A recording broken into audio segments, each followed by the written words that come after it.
Hello there, Kuljeet. How are Hi, you? I'm good, thank you. How are you? Yeah, I'm good. I'm good. It's great to see you again, Kuljeet. It's good to see you too. How are you doing? Yeah, good, good, good. Yes. So, is it okay if we have our discussion today about synthesis? Yeah, sure. Okay, brilliant. Yeah. Okay, great.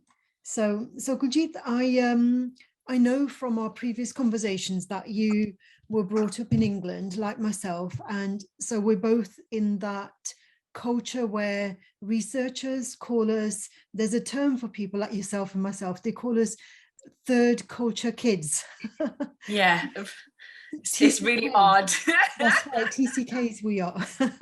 Yeah. so, so tell me, when we were being educated, with a very kind of European perspective, and also at the same time we were learning about our Sikhi through our family, our community, and how did you make sense of the knowledge, like from these different worlds, as it were? I think at first it was kind of strange that, there's essentially we're multifaceted in that sense. Um, and I think to begin with, it was hard because you weren't exactly Asian as in brought up in India and that kind of thing, because even there, we're non-resident Indians, NRIs, Mhm. we're given a certain term. Even in this country, similar facet. So it's kind of like, well, where do you belong? Um, but I think as well, I think we're actually very lucky because we have been able to understand, the European culture, but also understand our Sikhi, our heritage, our lineage.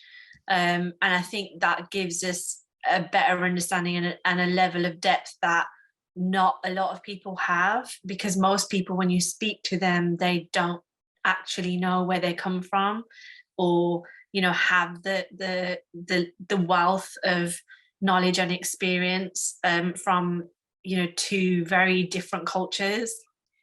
I totally agree with you. I find that in my younger days, and I think this is probably similar to a lot of people's reality, but not everyone's, I kind of compartmentalized, I categorized, my different aspects of my life. This was Mm, my life at school, this was my life when I was in a work environment, and this was my life when I was at the Gurdwara.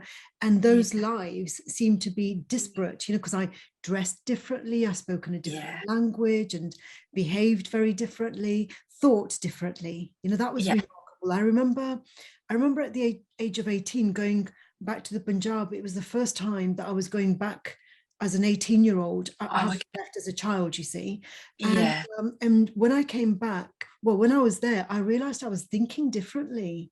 I yeah, felt different and I thought differently. And when I came back, that's what I remember saying to my friends, is that wow, it was amazing because I was thinking different. I was at university at the time, and it was like this. So this was a great kind of a moment of like um epiphany, to think it's like that, how you can be in a different place and think differently. It was, I suppose it was the first time I'd traveled, I suppose, yeah, as a teenager. I don't think I'd traveled very much, and so I think nowadays this is one of the reasons that people like to travel, because when they go into Bali or a totally different environment, they can see that they think differently. Although of course there are people who travel and they think exactly the same way, they just want to eat yeah, you know yeah.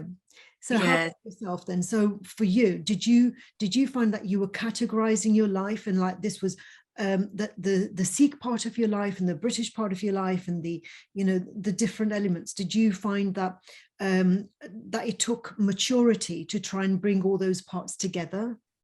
I think for me, I was very lucky because my dad was, he came to this country when he was 14, studied here, went through the education system, went to Aston Uni. So he had that experience. And I think for him, he probably had more of a difficult experience, but he kind of instilled it into like me and my siblings from a young age to express our opinion. Um, which caused quite a stir, obviously, in the Punjabi community, because you're not allowed to like say certain things, or you're not allowed to express an opinion because you're a child, or you're a woman. And I think that was, I found it quite difficult for myself, because you wanted to be, express yourself, you're, you know, for me, I've grown up in the UK, and also because of how you are in your English community, or you know, you're slightly different, because in a sense you have your vulnerabilities, yes, because you're different, but at the same time you are allowed to express your opinion, you can say what you want. Whereas I kind of felt like there was always this tension, especially when, you know, going to certain events. I can remember, like, just as an example, I can remember going to my cousin's wedding, registry wedding. I didn't want to wear a suit. I wanted to wear something different, because I was like, well, it's an English wedding, I don't understand why we're wearing, and there was quite a big clash over that as well. But my dad was like, if that's how you feel, you have to stick to your truth. And I think that for me is the most important thing, is for me to stick to my truth, whether that's, you know, being in India, or whether that's being in the UK, and whatever it is, that's what I go by. Yeah, that's another great example of how we categorize as well, don't we? We say, you know, this is going to be my English wedding, this is going to be my Indian wedding, this is going to be my Sikh wedding. And, Yeah. we compartmentalize, we kind of like do everything by double. So for example, at home I'm Jasveer, and at school or at work I'm Jasveer, and it's like I have double names, you know, double identity. There's my Jasveer identity, and there's the Jasveer identity, and there's the Goody identity as well. Yeah. You know, my brother. I totally get that, because even with me, like, I've had multiple names, and then also especially when your European counterparts can't get your name right, then you end up having to give yourself a short name, just to kind of avoid that awkward conversation constantly. And I still have it now, to be honest. Just feel like it's surprising that you think, in this is 2022, and yet we're still having to educate. Yeah, because this is the thing about identity, isn't it? So rather than having an integrated identity where we are just, you know, this is our identity and this is how we are everywhere, it's as though our identity is fragmented as well, isn't it? You know, there's that part of my identity and that part of my identity, and it's like, it's as though they are disconnected. And I think with leadership, a leader is someone who doesn't need to waste that energy in kind of like stepping into different roles. You know, the leader is just, their presence is just their presence without kind of being compartmentalized. So in a way, I think it's more kind of like some of our energy is dissipated. This this categorization, and when we open up and everything is integrated, then there's that kind of like rush of energy. A lot of people talk about that, don't they? A lot of spiritual people, they talk about that oneness they feel. And I was just about to say that word. That oneness, isn't it? Yeah, it really is. I think that's the thing. It's kind of, well, who am I? And then it's like, well, am I this person? Am I this person? And also I kind of fell into that trap as well, because I was like, well, this is the home me, this is the work me. And I think that created a lot of problems as well for me personally, as my personal journey. And I think once I was like, actually, do you know what? I'm just going to be me. I don't want to separate. I'm just happy with how I am, and I want to be. And it's as though that concept, which is central to Sikhi, the concept of oneness, we have to apply it to ourselves. You know, very often we're all thinking, I find myself thinking, well, I'm one with nature, you know, but it's like being one in ourselves. It has to start from being one in ourselves before we can relate to that oneness with others, right?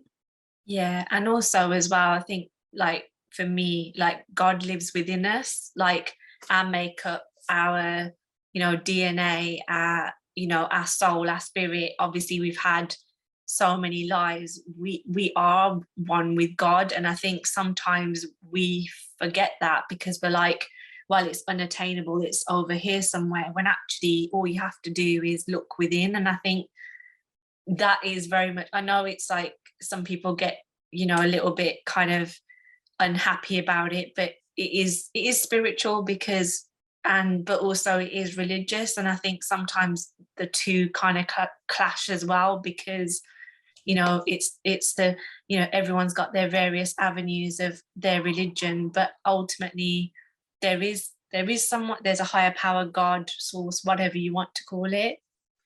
Well, the thing is, you see, that with you being a lawyer, you know that in law you have to have facts, evidence, like something which is tangible, which proves the truth. It's as though the kind of inner truth or the subjective truth doesn't really count. We can't have subjective. It can't just be your subjective truth, has to be backed up with tangible evidence that everyone can agree on. And it's as though, you know, I mean, in India, I believe that we still follow the British legal system there we in do. India as well, you see. And then thinking about like the scientific method, you know, so like for the last few hundred years, like the first industrial the scientific method, like with Galileo and Newton and all that kind of the mechanistic, dualistic thinking, logic, rationale, and it's as though there was this great focus in Western European education. The focus was on establishing material, tangible, outcomes-based results rather than this intuitive inner experience, which was, you know, when we were colonized, I think the Western education, the European education was elevated because it's as though the intuitive kind of education was just hocus pocus. It was like superstition. It was like, it wasn't going to produce any material wealth, basically. Yeah. But then when you look now, it's kind of gone the other way, because you look at some of the spiritual leaders, you look at the motivational speakers like Tony Robbins, like Joe Dispenza, like all of those sort of like, I'm trying to think as well, Mel Robbins as well, and, you know, Katie Byron, they're all very spiritual, but yet they're making a lot of money. And I think that's kind of where it's going now. I don't think it's kind of stuck in, because it was an elitist thing with education and not everybody had it. And it was, because people couldn't explain why certain things happened a certain way, it was, well, that's just hocus pocus, or you're a hippie, or that kind of thing. Whereas now you look at, even our diet has changed, you know, from people in the West being very much kind of meat eaters and now going to veganism, you know, and so changed. Yeah, whereas Guru Nanak Dev Ji and Hinduism, in fact, you know, Hinduism has been practicing vegetarianism for centuries. Yeah. Centuries and centuries. And it's like the majority, I would say, the majority of Hindus are vegetarian. Yeah. I kind of like, just, that's an, you know, it's a guess, it's a random guess, but that's my assumption, that it comes natural. And it's like, it's again to do with this oneness of life, isn't it? And whereas, like, if we look at that thing about vegetarianism, I remember when I lived in Spain, I was a vegetarian at the time. I became a vegetarian at the age of 18. And then, so when I was living in Spain, being a vegetarian was really hard, and explaining to Spanish people why I was a vegetarian was really challenging. And I remember them thinking, they were making fun of me.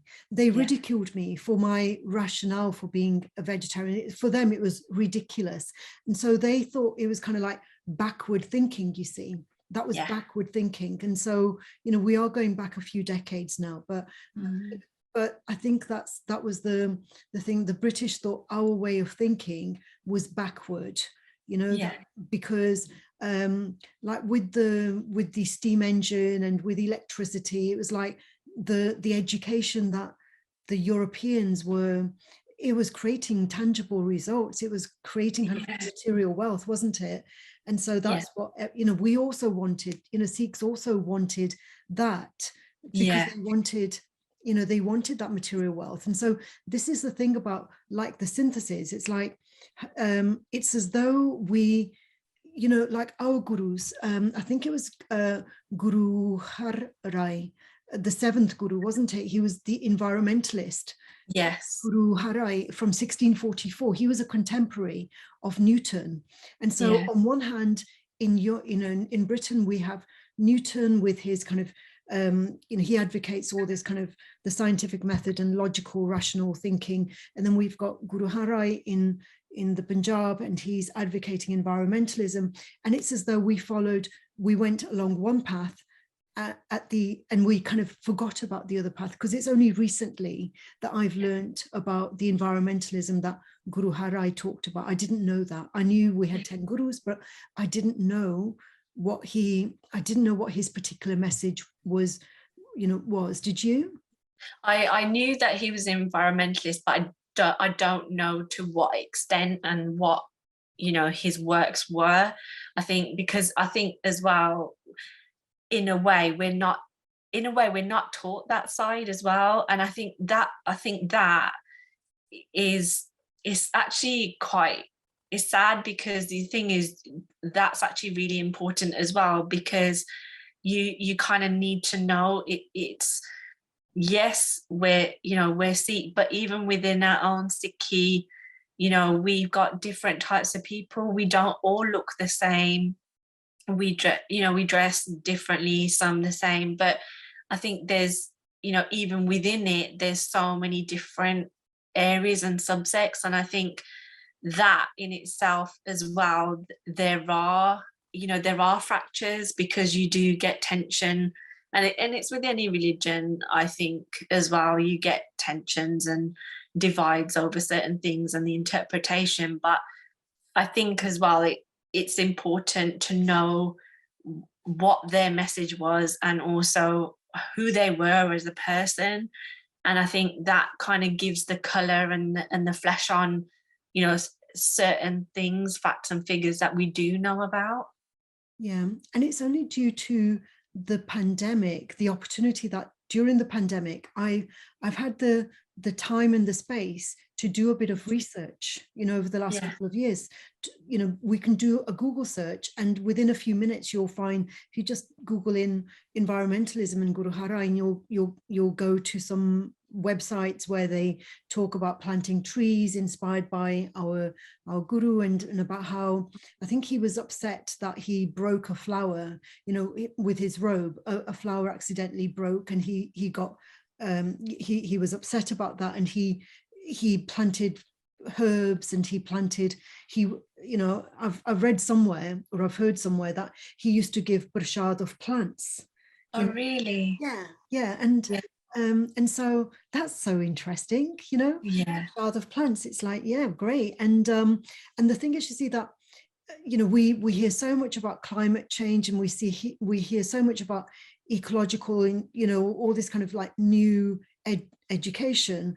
And if we were to look back at 400 years, it's like, well, the thing is that we were working in harmony with the land 400 years ago. We were working in harmony. We'd been farmers for many centuries, and everything was working in harmony. And now 400 years later, with all this kind of trying to harvest 4 times a year rather than just once a year, because we're genetic kind of modified.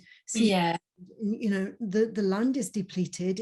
The rivers are polluted, and it's like, well, we lost our way somewhere, didn't we? Yeah, exactly. It's just not sustainable. And I think now it's very much about sustainability and what works. And I think as well, because unfortunately we got used to the kind of quick sort of fix, is almost instant gratification on a lot of things. We look at food, we look at fashion, we look at pretty much most of our, like, even the data we consume on our phones and from Google, and you just think, oh my god, like, and just generally. And I think we need to kind of go back to nature nurture kind of situation, and I think that's the only thing that's going to move forward. And I think and I think a lot of people have sort of realized that in the pandemic.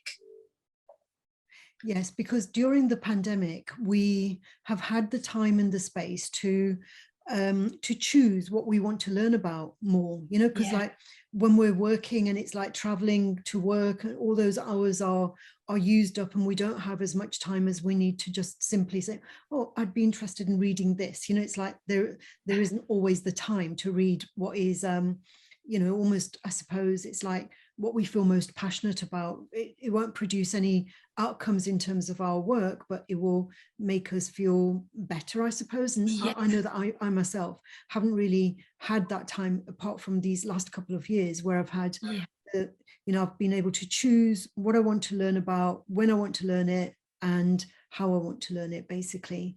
And yeah, and I suppose it's when we build those bridges, it's like I can remember Guru Harai now, like because I've made that connection between Newton. It's like, well, he was a contemporary of Newton, whereas without that bridge of that associative bridge, it's like sometimes I struggle to remember all the names. yeah, I know we have 10 gurus, and I know Guru Nanak, and I know Guru Gobind Singh, and the ones in the middle, it's like I know Guru Arjan Dev because he was tortured, I know that, but the yeah, others, it's like I would often forget, you know, what their names were, yeah, because I think that's one of the ways that we remember, isn't it? We remember by anchoring something that we know with something else that we will not forget. yeah, absolutely. And I think as well, just read, I think obviously as well within our Sikhi as well, we tend to focus on Guru Nanak Ji and Guru Gobind Singh Ji, but not so much in the middle. And I think that's a shame as well, because we don't necessarily know, like, you know, about them, but also as well, you know, could we, I think as well, sometimes, you know, you think to yourself, could we relate to that guru in some way? And I think for me, like, it's always been Guru Nanak Ji. Like, I don't know why, but that's just the way I feel. And I think he's a peaceful person and just very calm, very dynamic, because, you know, to go through everything he went through, but still have an underlying philosophy that still is relevant today. For me, that's kind of who I resonate more with. Mhm.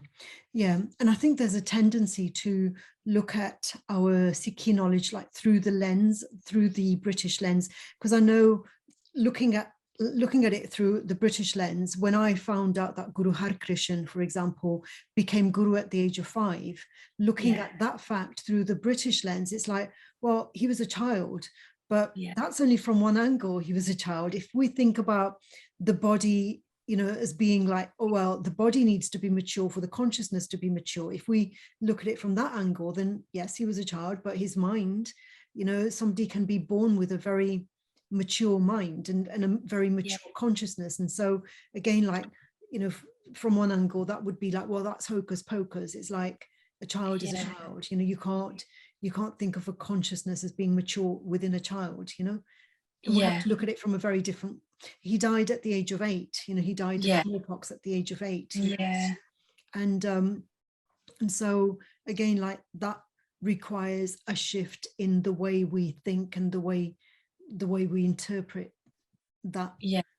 as well. Definitely. I think it also, I think it's been really interesting and actually quite nice that, you know, Sikh um art and like knowledge and information is being shared now, and we are knowing more about certain things that we never would have known about or heard about.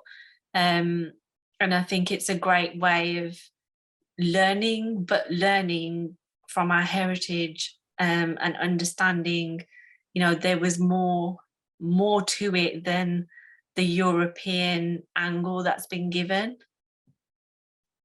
Yes. It's like, for example, Jesus Christ, you know, Jesus Christ was the consciousness in Christ was, you know, a divine consciousness, regardless of how old he was, right? Yeah, yeah, Somebody is, you know, somebody is divine, they are divine, you know, and it's like, it's not to do with the physical age, The No, divinity is it's, not to do with the physical age, is it? yeah, I think a lot of people, like you say, do sort of think, well, oh, it's a child, or they're young, they don't know, but actually, it doesn't matter whether you're young or old. At the end of the day, if your soul is, an old soul or has wisdom, it doesn't really matter. Yeah. Yes. And we can both kind of see that how some people, like the scientific minded people, would think they would find it very difficult to grasp that. And again, like this is the difference between people who think that truth is objective truth, and that, if we think about objective truth, truth is truth regardless of what culture you're from and what you value and whatever. It's still that's the objective truth. And then we think, well, no, based on different values and different beliefs, and we have subjective truth, and it's equally valid. And for some people that's not true at all, right? Like you Yeah, in law, you can't kind of like interpret things and say, well, according to this person they are guilty, and according to that person they're not guilty. You yeah, have to establish a truth, don't you? yeah, absolutely. And then what the other thing, you mentioned Guru Nanak Dev Ji, and he was a contemporary of Martin Luther. And so when I was in secondary school, I found it very easy to understand the concepts that Guru Nanak Dev Ji was teaching, because I was learning, because I didn't have the privilege of going to a Sikh school at all. Our Gurdwara Yeah, was too small for that. We didn't yeah, have enough children for, so I only kind of like learned about Sikhi informally through my family. But I knew that Guru Nanak Dev Ji believed in direct contact with God, basically, that we have a direct relationship. The priest doesn't have to be an intermediary. And that was similar to what Martin Luther was saying as well, that the priest was not, we didn't need to communicate with God through the priest, and that the Bible should be written in a vernacular that people can understand, which was the same as Guru Nanak Dev Ji. It's like we all have the right to read the scriptures, the sacred scriptures, because even that, to us, it kind of like, I suppose we can take it for granted nowadays, but in those days, people from the lower caste, they were not allowed to read sacred scriptures.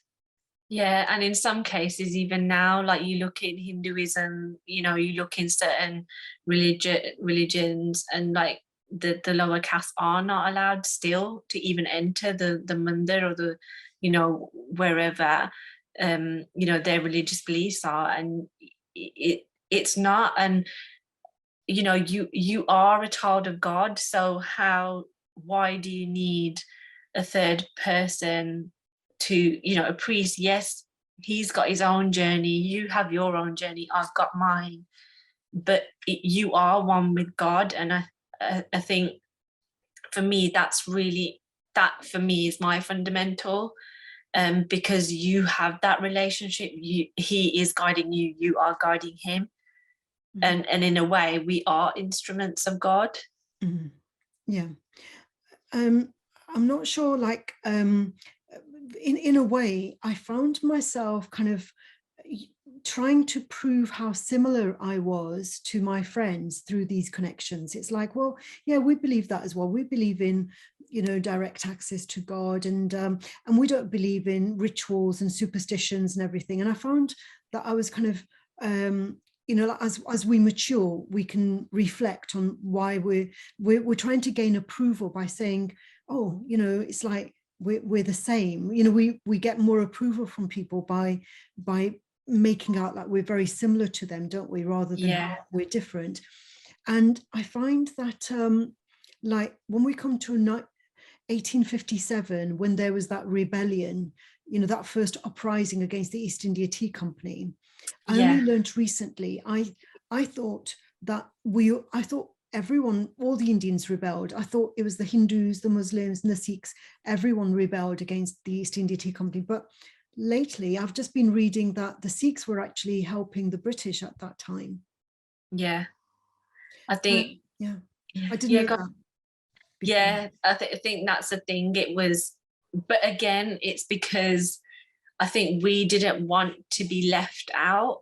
in that sense as well, in terms of the capitalism doing well, moving forward. I think as well, you know, I think as well, sometimes we do, Sikhs in particular, I think sometimes when there's a good cause, then it's, well, supposedly a good cause, you tend to get blinded by it. I think it's kind of, it goes kind of back to Guru Gobind Singh Ji's days, like when obviously the Khalsa came to fruition, and we needed an identity then because of persecution. But I don't, to some degree, I think it's true to some extent now, but it's not as prevalent as it was back then. But I think sometimes you get lost down this path, rabbit hole, of thinking that something is true when it's not.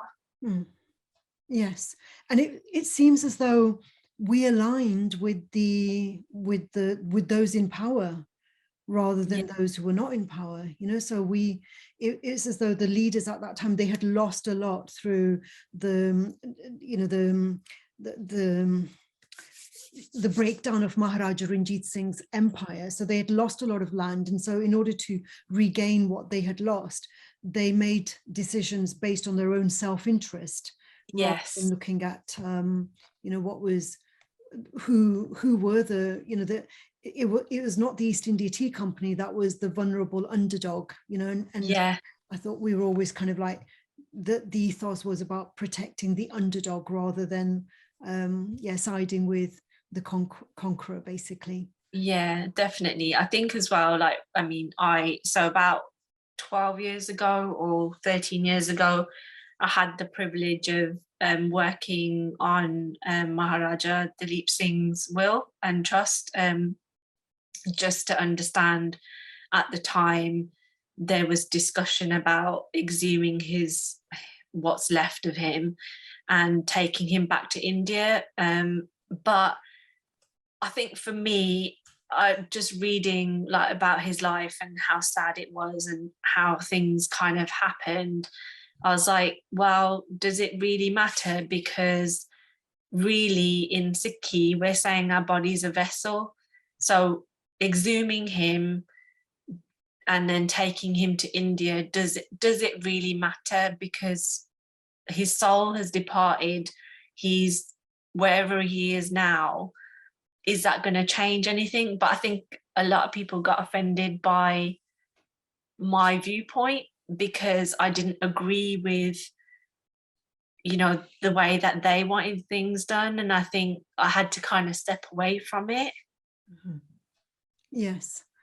Yeah, because again, like there's lots of different, because like burying him, because the British insisted on burying him. Yeah, that's not what he wanted, is it? Because he had reverted back to Sikhi, hadn't he? Yeah. So I suppose purely from the thing, it's like, well, what was his last will? Like what were his wishes? But yes, I agree with you that the body is basically the vessel, and it's the consciousness. So it's again like, do we believe in matter or do we believe in the energetic consciousness? And I think that's this whole thing about oneness. For me, it's like, well, we have to focus on the energy because we are one with everything around us energetically. Yes. But not materially, because I can see the difference between myself and my computer on a material level. Yes. On an energetic level, there is that connection because I'm actually talking to you and you are in my computer. Yeah, exactly. and that's the thing as well. Like if you think about the physiology, so everything has like a proton, neutron and electron, and the thing is we are made up of millions of cells and atoms, and so are the piece of wood, the laptop, that's made of millions of atoms, electrons moving through. It is science versus oneness. And I think, but as well, I think there is a lot in that oneness. And it, like you say, it is about energy and it is about well, this is like a certain, and like you meet someone, they're having a bad day, that person's energy is off, so you kind of move away from them. Mhm. But and also, having a positive mindset does change your outlook and does change the way that your day goes. Mhm. Yeah. Yeah, because this whole thing of Jardikala, Yeah, Jardikala, it's an energy, isn't it? yeah, absolutely. Optimism is an energy, and it's so we can be in that state of mind of Jardikala, regardless of anything, and it is simply a choice, isn't it? Like, even if like we're hungry, we can still kind of like think about having some food and still feel happy, even though our tummy's hungry, but we can still kind of like feel that feeling, can't we? Yeah, but it's like when you go to the Gurdwara, you go to the mandir, you go to the church, and you hear certain hymns, or you hear the Om, or you hear Vaheguru, and you can feel the vibration like essentially pouring out, and how everyone is calm, and that in itself is an outpour, and it is an energy, because no one really talks. It's really calming. That's the other thing about education, isn't it? Because look, like we started off by saying that, most of our education was the British education that we learned in the classroom, but we learned all these other things informally, didn't we? Yeah, Like through our community, through our families, and a lot of these things, no one actually taught us, but we learned it anyway because we were there, we felt the vibrations, and so learning takes place simply through being in an environment where you absorb. There's this kind of like learning that takes place through osmosis. No one actually yeah, says anything, but you get different thoughts because you're in the sangat. yes, And so there's that kind of learning, and yet we have kind of overlooked that kind of learning and just elevated the learning that takes place within the boundaries of a class. I mean, I'm not for compulsory education. I think education should be a choice. I think everyone should have because I taught teenagers. And I yeah. hate it. I hate it. I just used to think, something, it's like, I wish you would go to work and then come back when you really want to learn. you know, Yes, and absolutely. yeah, so this whole kind of like, because again, like in the work environment, if we provide a learning in the work, because I um that's my favorite kind of education that takes place experientially, like whether it's in the work environment or the community and whatever. It's like, I don't think that we will learn teamwork skills by doing a group exercise. We learn teamwork skills by being loyal to people, like Yeah, really being loyal to friends, and in the time of sadness and whatever. That's how we build teamwork. It's like not letting people down, and being trustworthy, and those kind of things take I don't think they're learned. Values like that are not learned with group exercises. They're learned yeah, through real life, basically. yeah, It's that real life education that we seem to have denigrated, as though that's not really important as much as that education that's going to lead to a qualification that's important. yeah. I definitely think so as well. And I think, everyone unfortunately places a label, whether that's, like some people say to me, oh, well, you're a lawyer. And I'm just like, well, no, I'm a lawyer, but there's more to me than just being a lawyer. And I think sometimes people forget that as well. Um, because as much as sometimes, like, obviously when you know in terms of your identity, you're fragmented, but as well, you're not one dimensional. Mm-hmm.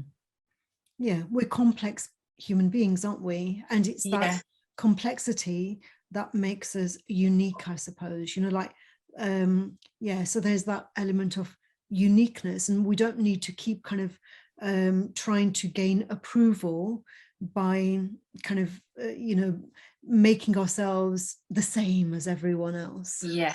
Mhm. I think that's the thing. I think as well, like, growing up, I think we were, in a way, were told not to stand out, and not really express our views, or have that kind of thing, because it was very much kind of like, well, no, because I used to clash a lot with my buaji because of that reason, because I would express an opinion, my dad would allow me to express my opinion, and she would get annoyed with me because I wasn't allowed to.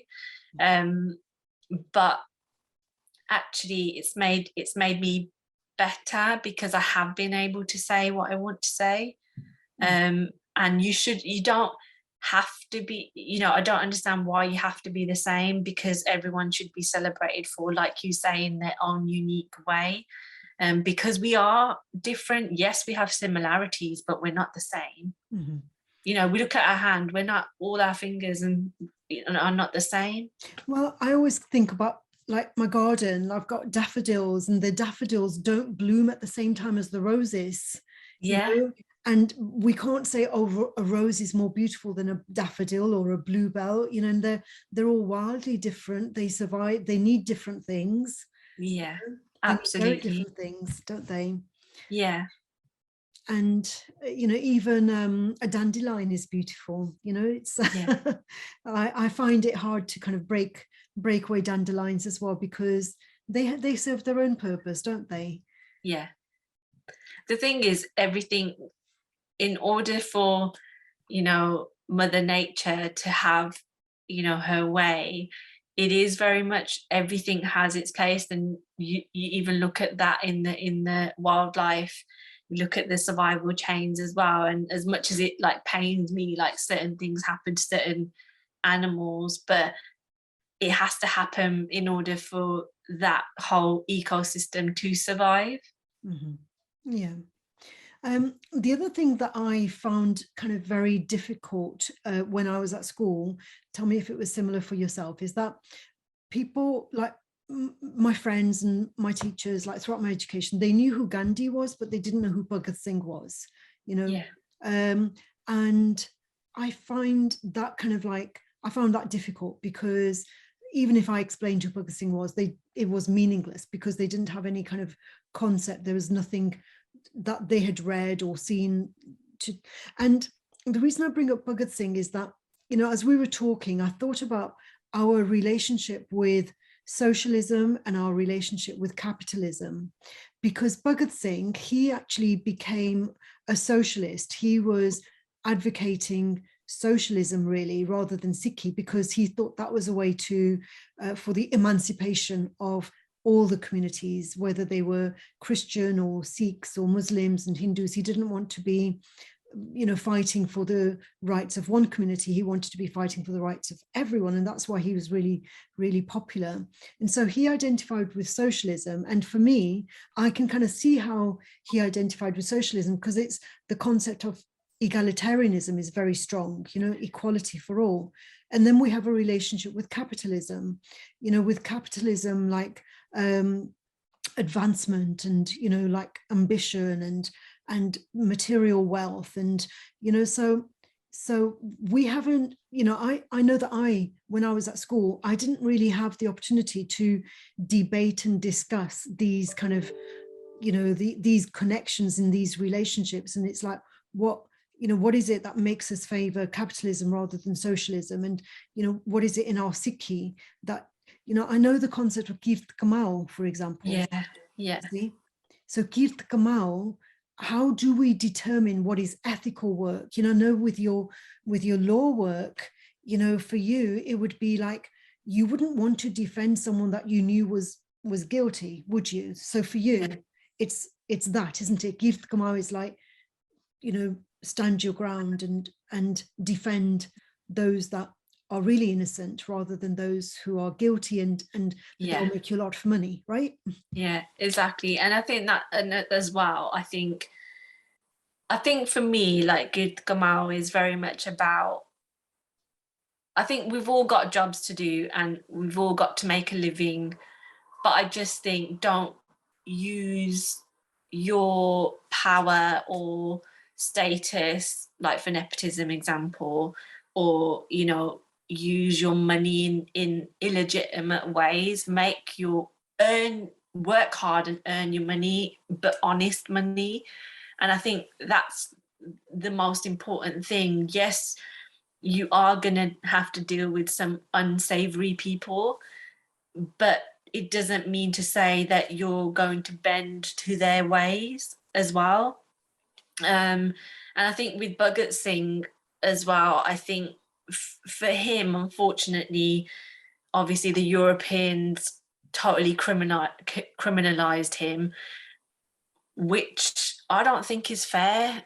I think ultimately, yes, we know about Gandhi, but most of his, you know, his way was very much kind of, he knew the English system. He studied Oxford or Cambridge, so Oxbridge material. Went into peaceful protest, but then looking at Bhagat Singh and looking at the farmers' protest, those are very similar things, because they were both fighting against capitalism because of Modi's politics. So there are similarities, but equally, in India, obviously, very much, there was censorship about the farmers' protests, etc., not being able to know what was actually going on the ground. But even the farmers were being criminalized because they were seen to be a threat, equally as was Bhagat Singh. But obviously he took matters into his own hands and shot the said person. So I think it kind of goes on a lot of levels, but also it's maintaining that peaceful protest, but also kind of getting your message out there. Yeah, that's right. And you talked about the farmers' protests, and it reminded me of the Sikh prime minister that we had. I can't remember his name, but he was an economist. Yeah. Manmohan Singh, was it? Yes, Manmohan Singh. Yeah.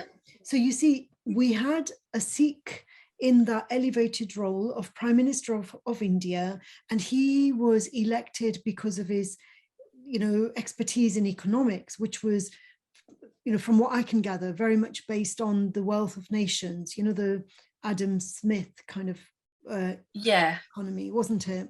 Yeah. Pure capitalism, right? Yeah, exactly.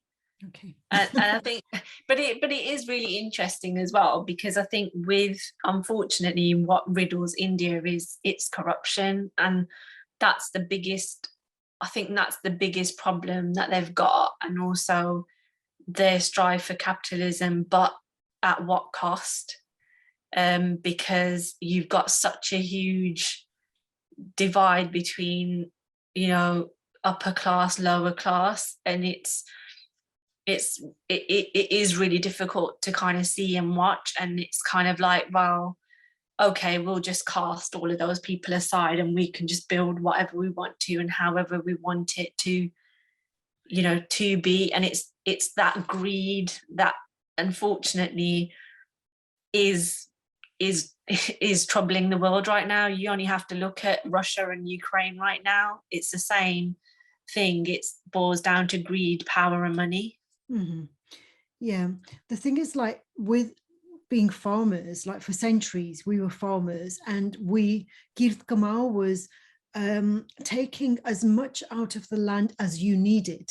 Yeah, that is Girt Kamal. It's like taking for what you need rather than being ambitious and kind of like monopolizing the whole village, like buying up all the land and whatever, and which is like pure capitalism.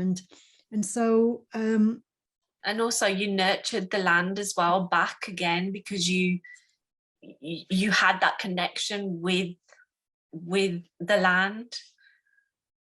Yeah, I imagine that some fields would be left to be fallow for a year, or because I know that when I was younger and I used to go to the Punjab to visit my relatives there, because we were there on holiday, they wouldn't go to work on the farm. They would like Whereas now I don't think anyone would do that, because it's like, oh no, the work comes first, not the relationships. Whereas in those days, it was like, if there was a wedding, people wouldn't plant the rice for that Yeah, season, because the wedding was more important rather than planting, the crop of rice for that season, basically. They could yeah, afford not to. Whereas now it's as though they have to plant a certain number. And it's usually, from what I can gather, it's more than it's meant to be. It's not sustainable. That's why yeah, the land is being depleted, because it's being over harvested, isn't it? yeah, exactly. And also as well, I think that, and also they've got so many things against them as well, like, and the farm laws that they had in place, ridiculous, to it would mean that they wouldn't be able to survive. um and I think that is a really difficult thing. They're having hard times as it is, then to be slapped with that as well, I think that just, yeah. And I can understand why they protested for so long as well. Mm. Yeah, but there's the other thing about like growing so much wheat and rice, because apparently like the Punjab isn't really like where rice is meant to be grown. I think the south might be rainier, like for rice to grow, but it seems as though what we choose to plant in different areas, that also has an impact. It's not just how many times you're going to plant, but it's what crops are you going to use and to sow. And if you're planting for the whole of India, which is a whole continent basically, Yeah, then it might not be sustainable, because you're planting things where they're not really meant to be. yeah. And I think as well, because of the whole sort of genetically modified, that kind of thing as well, that's not really helping. And then also with the use of chemicals and sprays, that's not helping things either. And I know, because so my family were originally from Punjab, but they have no longer lived there. We actually live in Rajasthan now, so and they do all their farming there. And we used to have like orange groves and things like that, but then they only fruit for 12 years, and then you have to change and rotate the land, so you farm something else. And now, like, you could not grow sugarcane, like, probably about 20 years ago, and now you can't get enough of it. um you couldn't grow cotton at one point, but now you can. Mhm. um and I think it's because of the seed and how it's been modified can sustain those certain climates as well.